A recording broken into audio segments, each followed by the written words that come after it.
Great. Welcome, everybody, and thank you for taking the time to join us today. As a precursor, our nation's military is reimagining soldier readiness, and technology is playing a key role in that. So at Sparta, we think that it really starts with more individualized assessments and training. Particularly, one of the things we'll talk about is force plate machine learning. And force plate machine learning can help identify the risk of musculoskeletal injuries and also create a plan of action for our warfighters to ensure that they're combat ready. Now, a piece of that in the legislation is what's called the National Defense Authorization Act, or the NDAA. And it demonstrates how much of what we're talking about and the importance of readiness is true. And just last week, the US Senate and the House of Representatives, they passed their own versions of the fiscal year 2021 NDAA. And that legislation requires the Department of Defense to conduct a study of the effectiveness of utilizing force plate machine learning to improve military readiness. So with that being said, I'm excited to be joined today by Major General Spider Marks and Brigadier General Scott Winter to speak on the readiness challenges that we face in the military, specifically how force plate machine learning can help. Before we introduce them, I also want to give special thanks to Representatives Congresswoman Spear and Congressman Khanna, who've championed the introduction of this important legislation. Quick disclaimer as well, this webinar is not is to provide insightful information to the public, and the views and opinions expressed as part of this webinar do not necessarily state or reflect those of the institutions the panelists represent. And then at the end, we'll be doing a quick Q&A to finish out the webinar, so please submit questions using this feature. So we're going to start with an introduction here, and I want to start with Major General Marks. So Major General Marks, please introduce yourself and some context towards your background just before we kind of kick this off.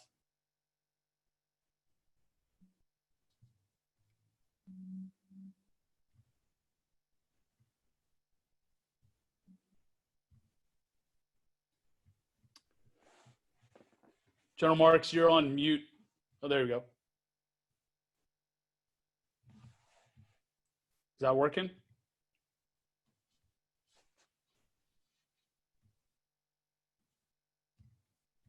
Are we good? Now I can hear you. Yep, great. Okay. Well, first task overcome. We can talk. It's wonderful. But Phil, it's wonderful being with you.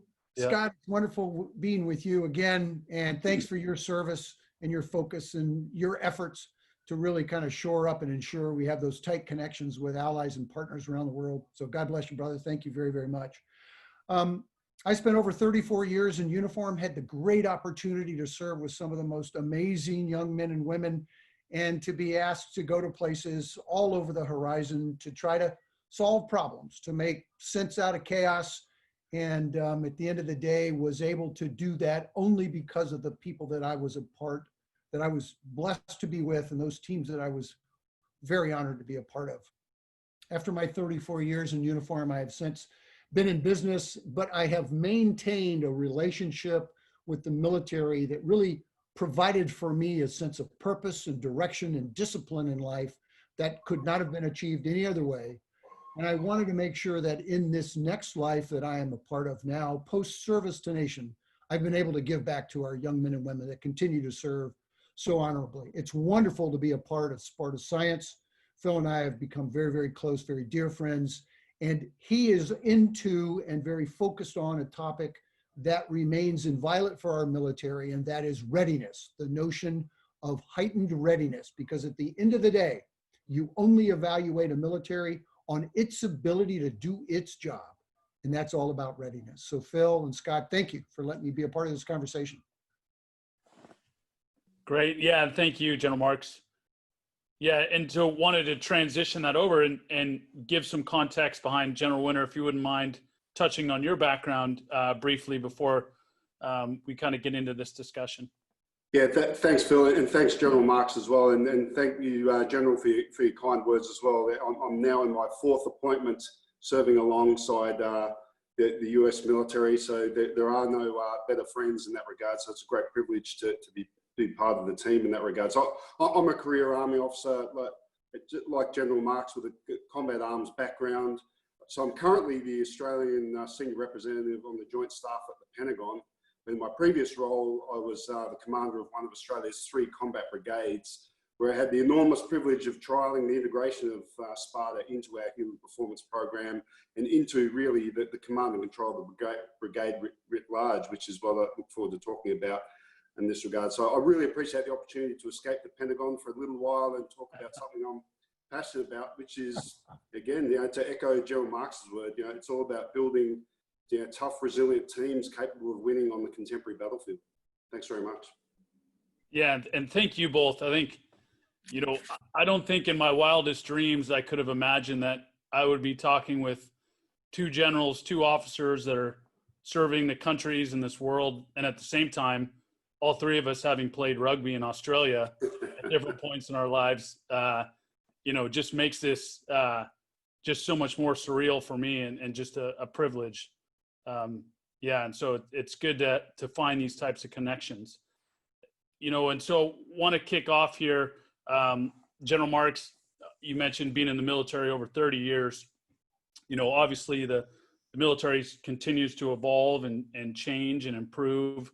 But also the population that is coming into the military is constantly changing as well.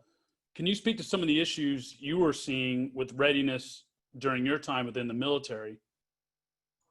Absolutely, Phil. I think fundamentally, when you look at readiness, in fact, let me take a step back. When you look at the military, and in my view of the military, you always needed to have the context of what your discussion was surrounded by. Why are we talking about this topic? Why are we gathering together to try to solve this problem? And fundamentally, in any of our experiences, whether it's in industry or whether it's in the military or it's in academia, we would fundamentally start with a presentation of who we are. So here's this line and block chart that kind of describes the organization as a frame of reference, and then we get into the details. I would routinely take that line and block chart and turn it upside down. And at the top of that line and block chart, there was a little soldier. There was a guy standing there, or there was a woman standing there with a weapon across her back and a helmet on. And we would start the conversation with, why are we here today? Please answer that question. And fundamentally, the answer has to be able to say, what am I doing to improve the readiness, the capability of that soldier that's at the top of the page? Everything else devolves from that. So if we can't answer that question, let's fold up the slides, let's walk away, let's reassemble some other time. So my point is that readiness starts with the individual. It then grows into teams, as Scott indicated, and Phil, you're so very much aware of it. And those teams have to be able to fit. And the only way they fit is if they have a sense of shared purpose. So the standard against which we evaluate those individual teams, in many cases, has a similar threshold, but in some cases, there must be some differences. And so what I found in the military that I grew up in is that fundamentally, we would come up with a simplistic, and nothing wrong with simple. In fact, simple is better than complicated. We'd come up with a simple answer, which was one size fits all. And we realized with one size fits all, we ended up breaking a lot of soldiers. It was not to our advantage to try to establish a single standard against which we evaluate our readiness.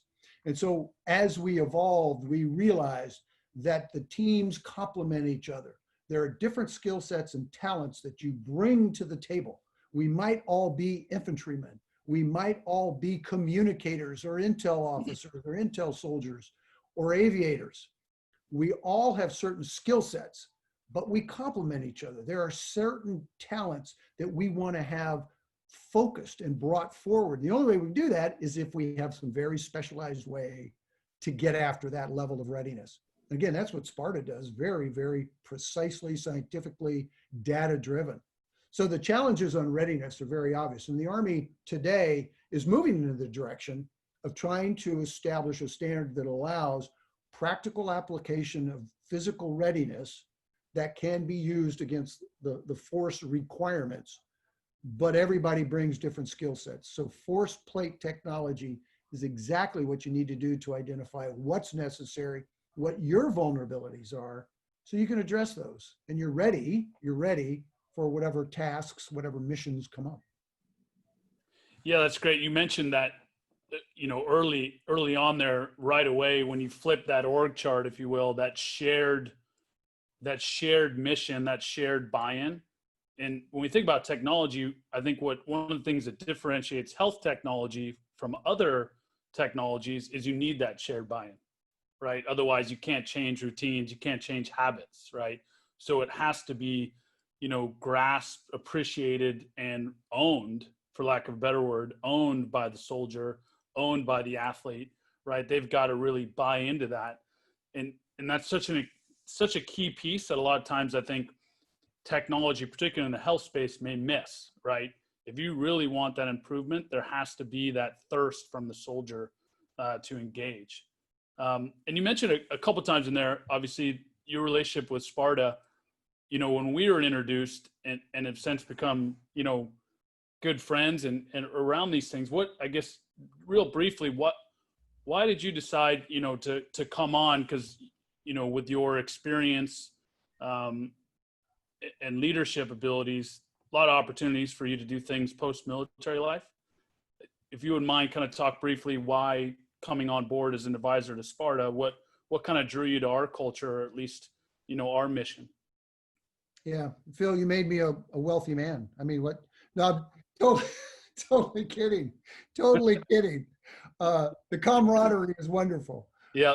But if you'll recall, the very first time we chatted, the conversation, we didn't even have to kind of sniff each other out. No.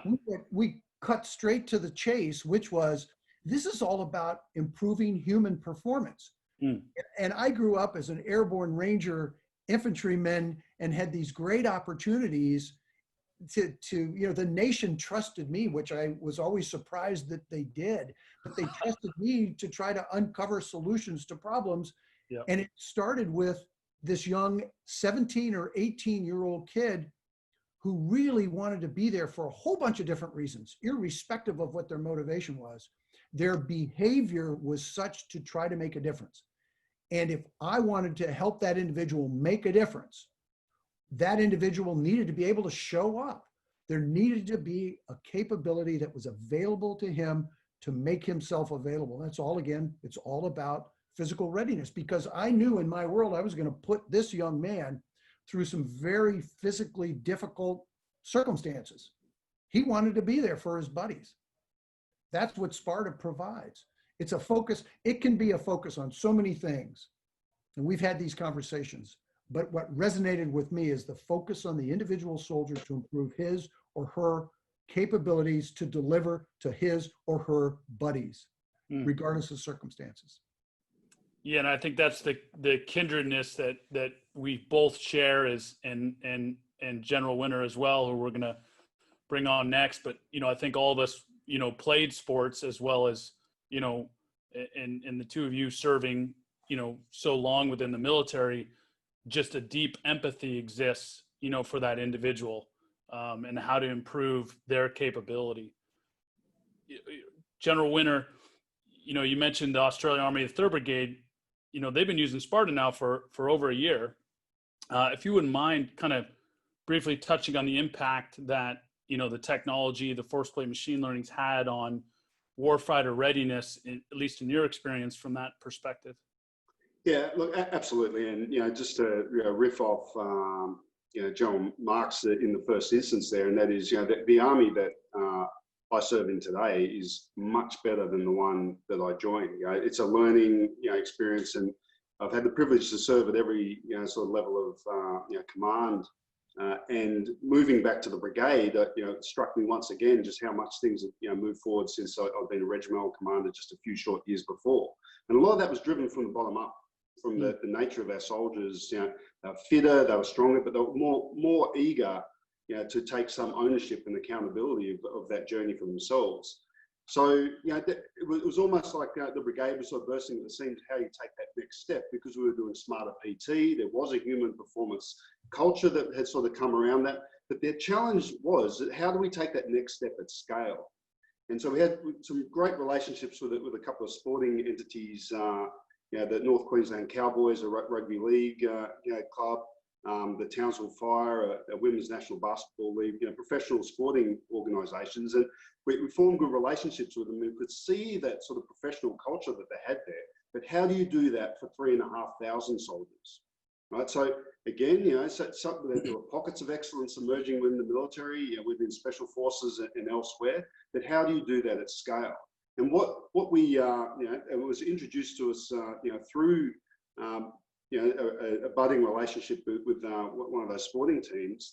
We got that, exposed to what Sparta had to offer. And what was interesting is that really initially it was an aim to reduce injuries. It was a pretty simple initial mission that we had.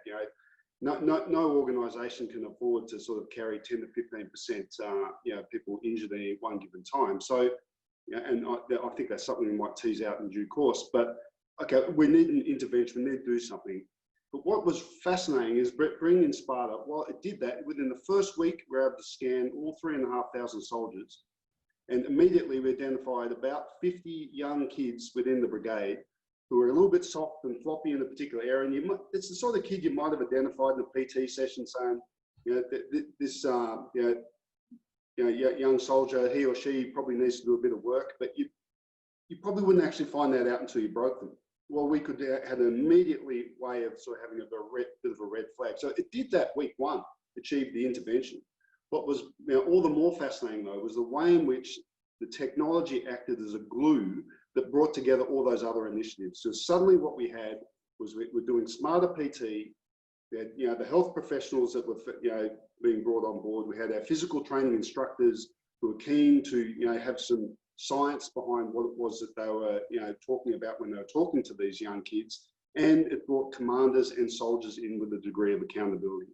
So I won't say it was overnight, but it was very, very quickly, the potential of that technology to act as that glue to bring that together meant that, the first time I was able to, provide a back brief through my, human performance staff on what each of the units look like in terms of their PT, their injuries, and the so what in terms of capability. We're just starting to scratch the surface there with the readiness culture.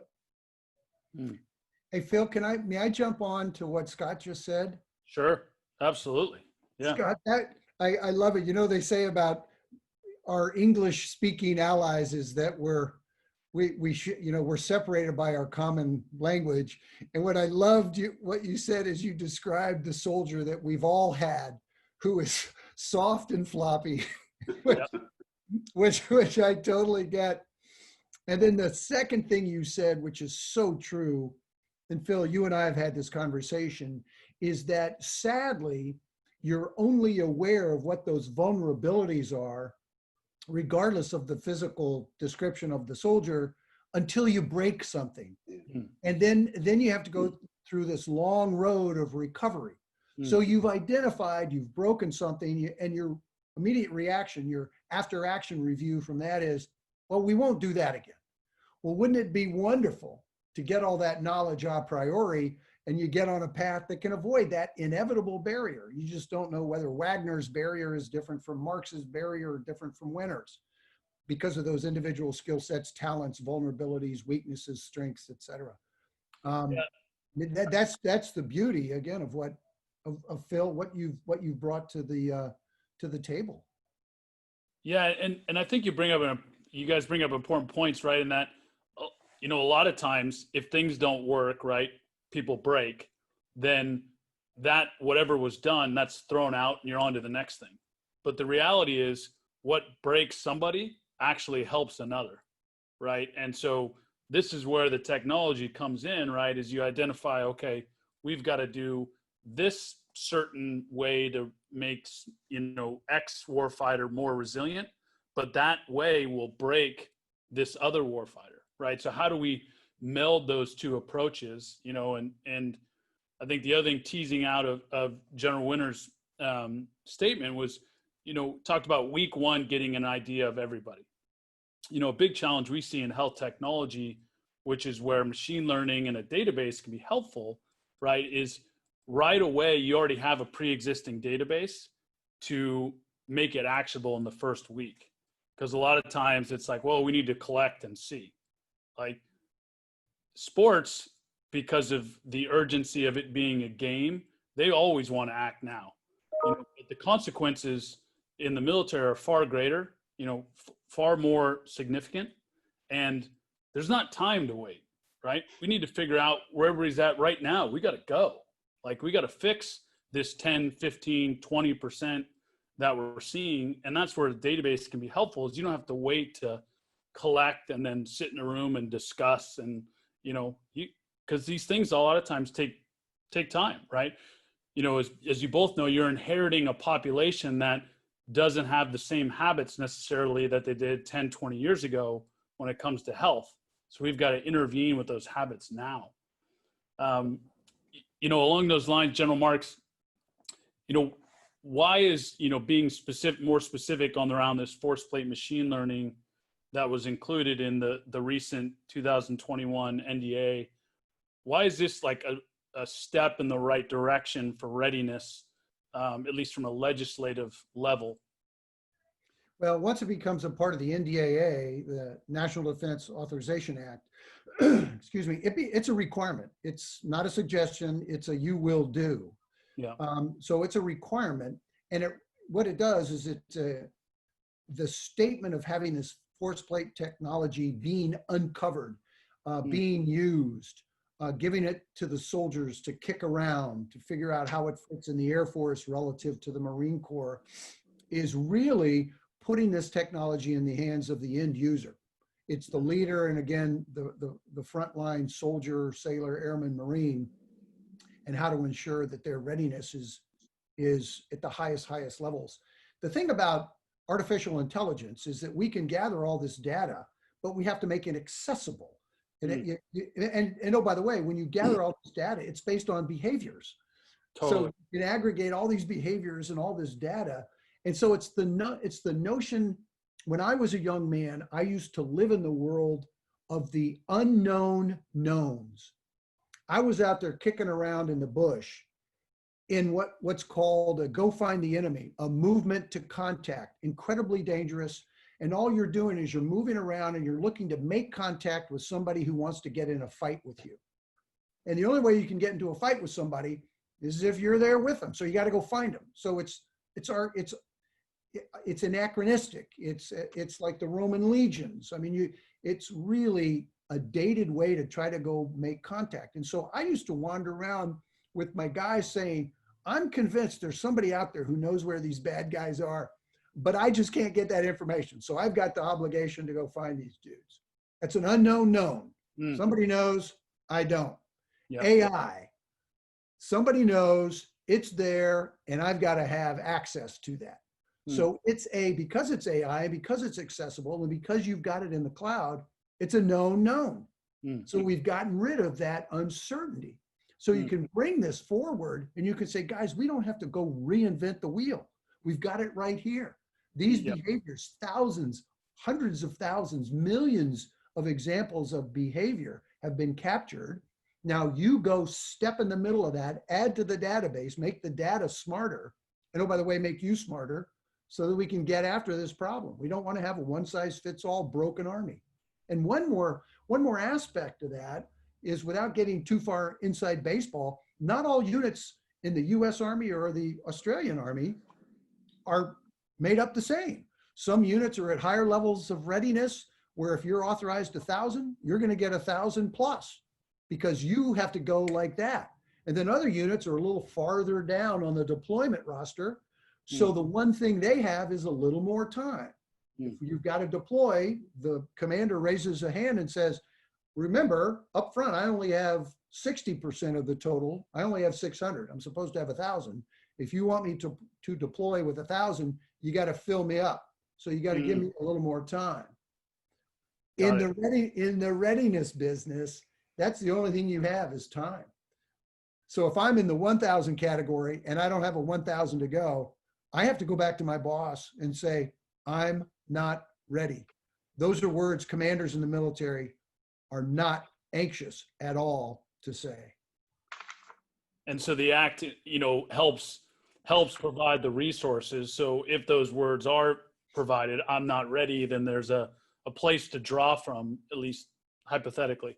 Completely. That's what gives you. It gives you knowledge, and it allows you to identify required behaviors for this plethora of soldiers, airmen, whoever you have in your organization. And again, Wagner is going to have different requirements than Winter. Let me get Winter's requirements going, and let me get Wagner's going. Great. Yeah, General, kind of same question, from your perspective, we include words like this force plate machine learning in the ADA Act. How does that, really kind of move this military readiness forward in the right direction?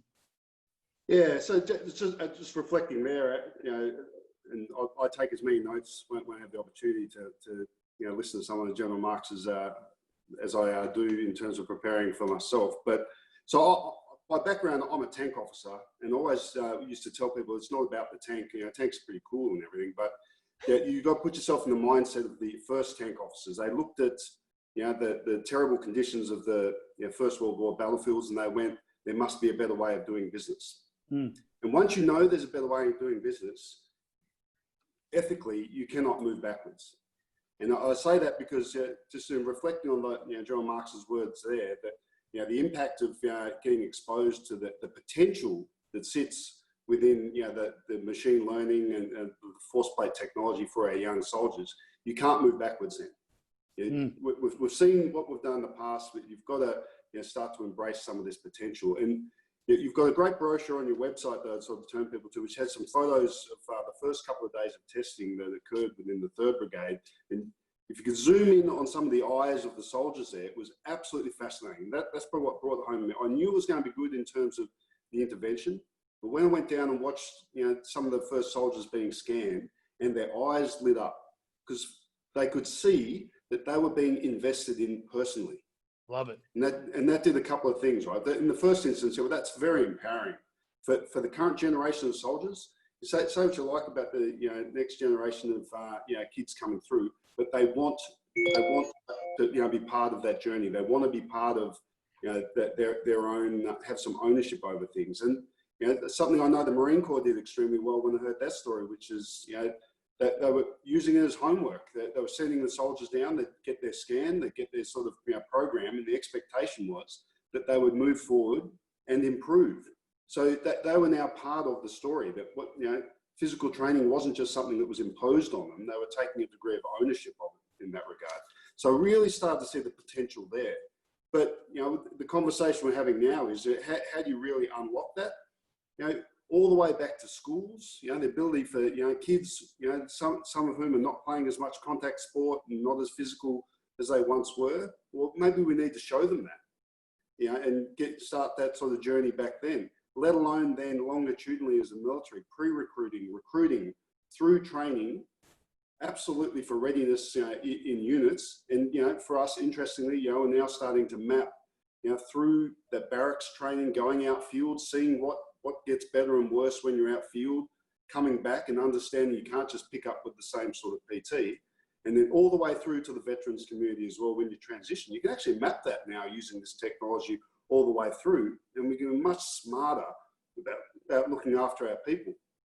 And the capability benefit though, in terms of making sure you're setting kids up for success right from the start of their military journey, and you're able through a fantastic diagnostic tool like this, with the science behind it, to then tailor your physical training to make sure you're not only not breaking people, but you're getting the absolute best out of them. Like I said, I still think, when the 3rd Brigade, every time I'm left there now, but every time I talk with them, they're uncovering another bit of potential that this technology unlocks, and there is a hunger for it with our young soldiers. Yeah, just peeling back that onion, right, of like, how do we continue to take it deeper? And I think that's the value a lot of times of data, right, is like there's so many layers to it, and it gets better every month, every year, because there's more of it and it becomes more accurate. Some of the things that you're talking about, at least from a physiological standpoint, are a lot of times called external load and internal load, right? One is the load placed on the system, the human, and then the internal load is how you respond. And I think sports and military, a long history of measuring external load. You know, we went on a 14-mile ruck, right? But what's been lacking is internal load. And that's really what differentiates individuals. How do you respond to the same external load, right? Because the three of us will all respond differently to the same stimulus. And so I think, yeah, that's probably what excites me the most, is then we can start. And I think a lot of times that doesn't necessarily mean affecting camaraderie. We're not going to change that 14-mile ruck, but what we can do is change the supporting activities in the background for the individual, so they can all still take part in these activities that are necessary for preparation. Absolutely. Yeah, you know, Phil, what you just described is the common perspective of the 14-mile ruck. Well, first of all, let's make it a 25-mile ruck, a little more realistic. We've all been there. You know, you think you're only going 14, and we have the proverbial touch and go. Like, okay, we're at 14, and everybody intellectually starts to click off, and you go, no, we've got another 11 miles to go. But you know, I really loved listening to what Scott said about the journey that they're on, specifically in the 3rd Brigade, where he insinuated this capability into the brigade, and that they're finding out new uses for it, and the individual readiness requirements. That's a definition of trust, and absolutely imperative in any military organization, or any organization at all, is the notion of trust among colleagues, teammates, subordinates, etc. And when I have access to data that tells me I can improve here, I have an obligation to improve here, because I want to make sure I don't let my buddies down. I trust them to do the same as I am doing right now. That's incredibly empowering. And leaders don't empower organizations. Individuals empower themselves, because there's an environment. And when you've got capabilities like this force plate technology, you're empowered. I mean, and nobody's doing it for you. You're just saying, here you go, guys, figure it out. They figure it out, and they'll kick it probably differently from how you would kick it. As Scott indicated, they're now finding new use cases for how this is really going to accelerate the readiness level, accelerate the learning of the force plate, but it's really about the effects, the influence of the force plate on the organization. Exactly. Yeah, and I think when you talk about trust, to me, that concrete example that General Winter used of the glue, right? That's that glue and that trust that really allows organizations to thrive. And you know, I think, you know, as we start talking about some of these things that are being uncovered, you know, with more usage, you know, General Winter, what could the future of readiness look like, you know, potentially as this force plate machine learning, you know, is implemented more and more? Yeah, look, a great example of that is we developed alongside Sparta a commanders panel, a number of different data readouts to enable a degree of transparency. So, you know, I said, you know, in the first instance, I was able to, you know, look at each of the units. I could see the type of PT they were doing, and I could also see the type of injuries and the risk profiles that they had with each of those different units.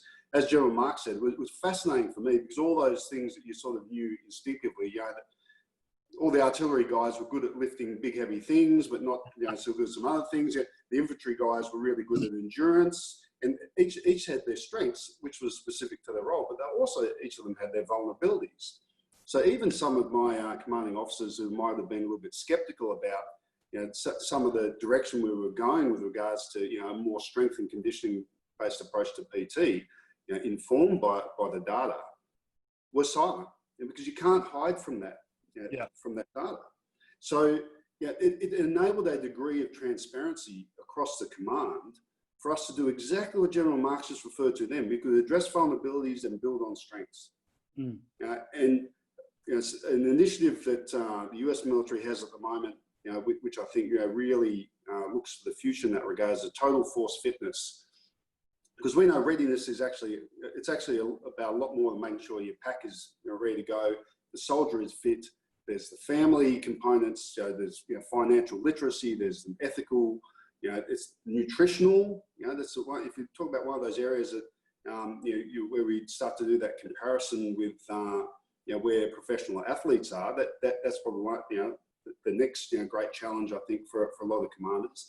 The US military and the Australian military, through our sort of various human performance systems, are aiming to get our arms around the complete problem. And you can only do that by embracing the technologies that enable you to do that, because otherwise it's all opinion. And there's plenty of those going around the military. But then in terms of the readiness, there's only 365 days in the year, and you only have a limited number of resources. You cannot be ad hoc in the way in which you do this. You must respect the data, and you must seek those opportunities to really pile on to where the strengths are and address those vulnerabilities. So I think this is a great example of machine learning in one area. And I think that the militaries will look to embrace this in other areas as well. But the mind needs to be open to it, because one of those old sayings about military, the only harder thing than getting a new idea in is getting an old idea out. That you have to embrace it. It needs to be a command enabled. Just as General Mark said, it's not even driven or led. The commander's got to set the environment there, because the next generation coming through are the ones that will see the potential and the opportunities. And I really felt this, towards the end of my time, is I'd go down and try and do PT with some of my companies and squadrons. I'd take a little bit long to recover the next couple of days. They didn't know that. No, that's right. They didn't know. My sergeant major and I would think we'd get there early. Yeah. The young soldiers are already there, doing their rolling, doing the pressure points, seeing themselves up, because they bought into it. They thought, I own this, and this is an opportunity for me. And they thought, both of us looked at each other and said, well, if we had this 30 years ago, we probably wouldn't be carrying some of the injuries we are, which is a good thing. But the way in which this has clearly entered into the psyche of the new soldiers coming through, they owned it. And I think that's the key, is letting them unlock the power of some of this technology. Scott, if I can again respond, you made a comment about how you really can map through, with the use of this force plate technology, you can map from beginning to, there's not going to ultimately, let's pray there's not an end too soon. But one of the things the Marines have done through Phil's engagement is they want to bring this force plate technology into their recruiting command. So a priori, they're identifying young men and women. And we know the horrible statistics in terms of young men and women in the United States today, and the vast majority that are not eligible, whether they have a proclivity or an interest in service, they're simply not eligible. Obesity, bad habits, et cetera, et cetera. And isn't it wonderful if you can get that up front? Because where you can find a proclivity for service, but there might be a physical challenge to that, is to identify that up front and then make the assumption that there really is a sense of purpose, that this individual wants to be a part of something else. You identify the vulnerability, the weakness. There's a clear readout in terms of what that is. And then you say, we want to see you again. In other words, they're informed, they're empowered by this information. They can go back and fix it, because what the beauty of Sparta, as we all know, is here's the corrective activity. Here are the things you can do right now to improve. Go back and improve, and we'll see you in 6 months, because we assume you really want to be a part of this team. Come back to us. And then as you're working your way through service and then beyond, I mean, this is the type thing is when you look at the executive lifestyle, the executive physical that's required in industry. As a general officer in the Army, every year you're going to get a physical. Why? Because we've invested a heck of a lot of money in you, man, and we don't want to lose you. We want good behaviors. We want to reinforce those behaviors. We want to make sure you're armed with this info. We want to do that for folks in the executive side of things as you're progressing beyond to the next, the second or third phase of your life. Keep this information near and dear, because it's going to evolve over time. Absolutely. Yeah, and I think that as you guys are talking too, the words and the stories, really transparency comes up, which is huge, right? Because, as you mentioned, General Winter too, there are opinions, right, within an organization, and a lot of those opinions, we all have them. are a lot of times based on our own personal experiences, right? What worked for us, obviously would work for every other human, since we're all the same, is kind of the thought, right? But the reality is the transparency can be helpful because, it shines that light on the differences, but then also on things like compliance, because no matter what the health technology is, everybody's in the same game, which is in habits. How do we create better habits, and how do we extinguish the ones that aren't serving us, right? And transparency is such a big piece to that. So everybody's kind of on the same page of what the mission is, so to speak, when it comes to health. I know at Sparta, we talk quite a bit about transparency and accountability in our own culture. And you guys have touched on it briefly, a similar emphasis in the military. General Marks, can accountability and fitness, can that provide support, to some of these issues we've been talking about? Oh, completely. There's kind of a construct that goes through my mind. Responsibility plus authority equals accountability. In other words, you can't hold someone accountable unless that individual has those two preconditions. I am responsible for this thing you want to hold me accountable for. I'm responsible for it. I own it in certain ways. And I have the authority to do something about it. That means additional resources, which could be money, could be time, could be personnel, could be education, training, etc. So if you want me to be accountable, give me those. I'll be responsible, give me the authority, and I'll be held accountable. That's the beauty of the force plate technology when you look at the individual. I'm responsible. Guess what? I have the authority. I got the kit. I've got the time. We're dedicating our whole soldier readiness, as Scott so well described. Improving behavior is making sure you're set at home, making sure you're physically ready, making sure you understand what the expectations are. What are the standards? Don't surprise me with a new standard. Establish the standard, make sure I understand it, let me go after it, and then I will be held accountable. That's the beauty of sports in my mind. You train, you grow as a team. You're responsible for what does Bill Belichick say? Do your job. Do your job. You do your job, you do your job. Guess what? This magic is going to occur. And when there's a mistake, we don't spend any amount of time blaming anybody. We go about the business of trying to correct that mistake on the spot. I mean, that's what's unique about being a part of the team and performing at those very highest levels, which again, what force plate technology gives you. I mean, the beauty of it, I love American football. When somebody fumbles in American football, what happens? 22 athletes on the field commit to go after that ball, and they will sacrifice every bone in their body. They'll break fingers. They'll do whatever it takes to go recover that thing. Nobody hesitates to say, now, who fumbled that ball? Whose problem is that? No, I'm on this team. I'm going to go after it. We'll figure it out afterwards why it was fumbled. We'll address that, and it'll be corrective behavior. But my point being is that this type of understanding of what your capabilities are allows you to be accountable for your actions. It's absolutely hand in glove.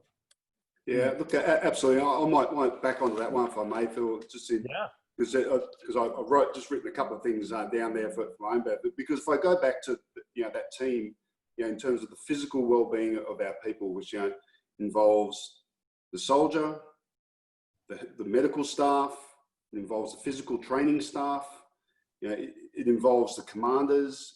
So everyone has a part to play. You look at the accountability previously there.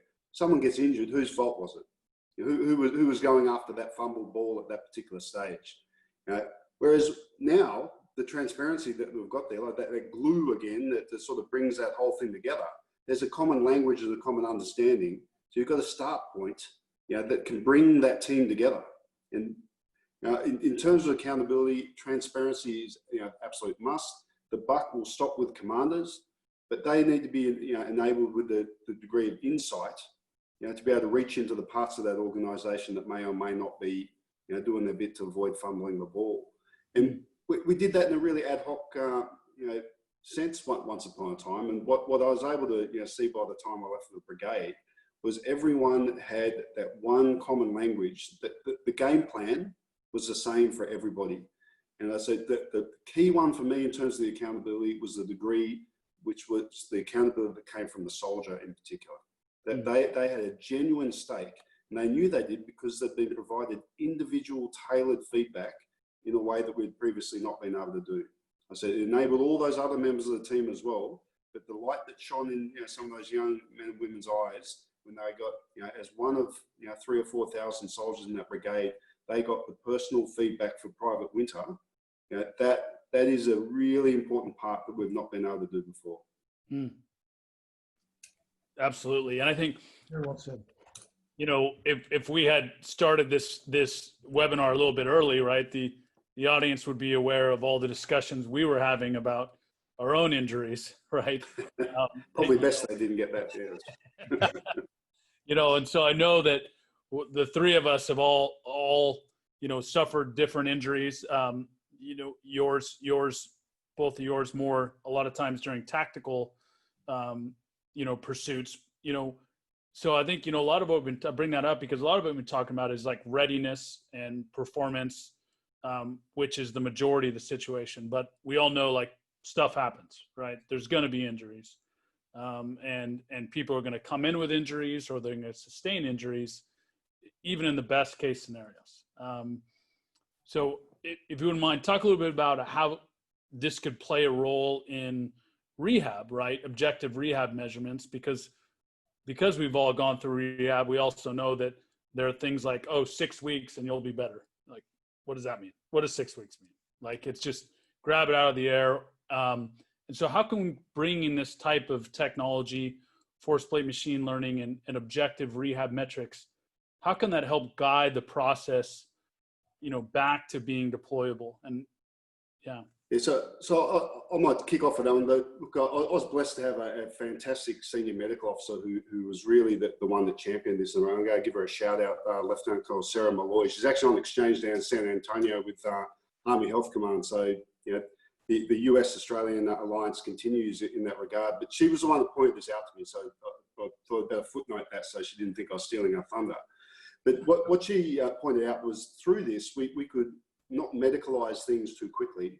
So we were doing an intervention where people would, first and foremost get a referral to a physiotherapist, and all the more so through the force plate machine learning, because if we had to do an intervention because we got a red flag early on, sometimes didn't need to medicalize that in the first instance. Yep. But equally, through the rehab, sort of feedback that you can get from the force plates, 6 weeks for one person, 6 months for another person for an ACL. Well, that depends, doesn't it? It depends on where you are through that thing. Now, currently, our Army policy is, if you do your knee, 12 months, boom. So someone's offline for 12 months. Now, in that 12 months, that's not just 12 months lost capability of the Army. There's a psychological impact on the soldier. They can't do, career courses. So your career is essentially held back to the 12 months. So if you can both inform someone, say, hey, you're on track now. You get back to the rest of the team earlier. There's all sorts of benefits that come from that. A number of different levels. But also, once again, you're tailoring. You're investing in that particular individual, and they can take some ownership of their own journey. They know if they work hard, it's not 12 months no matter what. It might be they can get back on the park earlier. So through not overly medicalizing things, not always sending things down a particular policy pathway, which are probably there to protect people in the first instance, but by being able to tailor that background and say, hey, this person's on track. Look what their load and explode is now compared to where they were a couple of weeks ago, because they're working really hard. You incentivize their recovery. So that is absolutely one of the just starting to be tapped components of the force plate learning that is going to start to shape the policy going forward, where it will be an individual journey, not a one size fits all. When you look at the arc of your engagement with the force plate technology, like you just described, Scott. If I'm doing it up front and then the inevitable occurs, I break an ankle, I have a problem, I throw my knee out, I would guarantee you that if you're obviously in better shape, very specific training a priori, and then during the process of recovery, it's just going to be accelerated. We know that. And it just makes perfect sense. And my recovery will look different from yours for a whole bunch of reasons. Physiologically, DNA, but mostly behavioral. Yeah, and a lot of times those behavioral challenges, right, are just because the warfighter, the individual, they don't know if they're at where they're supposed to be. Like, how close am I to what I was before, right? And, you know, let's say push into my hands as a test for that isn't always, isn't the best, most objective way to be measuring that. Or let me see how much you can straighten your arm, right? Let's put an actual number to the function, right? And I think that can also, again, as we speak a lot about empowerment and accountability, right, it really kind of gives confidence and comfort, right, which are key aspects if there is an injury and there is some sort of rehabilitation that has to occur. Well, you know, with force plate, again, you have ownership. And if you have ownership, to your point, Phil, you can evaluate yourself. And if everybody who is wearing a uniform or in any walk of life, great organizations, great families, great groupings, great clans, tribes, etc., have a sense of shared purpose. And if I know what that shared purpose is, I can now evaluate my injured journey without losing a sense of that, a view of what that shared purpose is. Does that make sense? Absolutely. And I've seen so many wounded warriors, and it brings a tear to your eye when you look at what these men and women struggle with, but they come back to you and they say, this is where I am on my journey. Whoa. In other words, I ain't done. I've got work to do, but I am progressing. You know, it's the old, you're born on a plane, you're either going up on an incline, you're either going up or you're falling back. And they know at any instance, even though they were dealt a horrible card and they've got some significant injuries to deal with, they know that they are moving up because they can evaluate where they are. A sense of purpose allows them to do that. I mean, it's really significant. It's really significant when you look at the larger picture, which we're trying to do here. This is a force plate. Yeah, but it's far more than that. It's a Trojan horse. It's right? Far more than that. You're exactly correct. Yeah. And I think that's really the ultimate vision we have, is that, you know, this technology, this is really able to affect lives by changing habits and really organizational alignment, you know, and some of the best ways to do that is through, you know, physical health. It's something a lot of people can connect with. And to your points earlier, General Marks, like it also helps create that, you know, responsibility and authority for an individual actually to be accountable. Right. You know, without, you know, it's very interesting. Look, the military, Scott understands this intimately. It is an honest feedback environment. It is blunt and it is in your face with a smile, but it is right. It's raw. And in one of the units I was a part of, to your very point, Phil, that you just made, is we had an expression, and it's really rough around the edges. It doesn't include any swear words, so you don't have to bleep me out. But it was, if you're a loser, you have a right to that information. And the point we're making is not if you're a loser on a personal level, is if you entered the room inappropriately, if your first shot was in the wrong direction, if you exited the airplane inappropriately, if you tripped over the very first obstacle, you know, you put other people at risk, you put the mission at risk, and we're looking for improvements. So the point being is, keep your ears open and hear all these tools to ensure that you don't fall into that loser category. Be the best you can be, man, because if you're not, we're going to let you know. We're going to let you know. No, and again, the number of times I saw it where, you know, once upon a time, a physical training instructor would come up to you, a ridiculously fit young corporal who just gets to work out in the gym all day because clearly that's all they do. But, come up to you and say, hey, sir, you're doing the squats wrong. You really need to put in there, yeah, or whatever. When he says, hey, according to this, the way in which you're doing your squats, you really need to improve, otherwise you're going to hurt yourself. Oh, the machine says that, and Sergeant Hudson says that. Oh, right, well, that suddenly it's a different thing. So, me, the loser, has just got pointed to 2 bits of data there that I can't walk away from. Absolutely. And the loser in this case was the commander of the unit. Love it. Well, I just can't thank you guys enough. The information that you have both, on so many levels, from a leadership standpoint, from a physical standpoint, from a technical standpoint, just, massive insights for everybody joining us. So wanted to thank you guys, for being on this segment and being involved with Sparta. Just really appreciate it. My honor, Phil. Thank you very much. And it's an honor to be with Scott as well. This is likewise. So I look forward to catching up with both of you in person at some stage in this crazy year. And thanks to everyone out there who sort of joined in, because you're all making, just as I said about all the soldiers, you're all making this process much better by all of your thoughts. Thanks.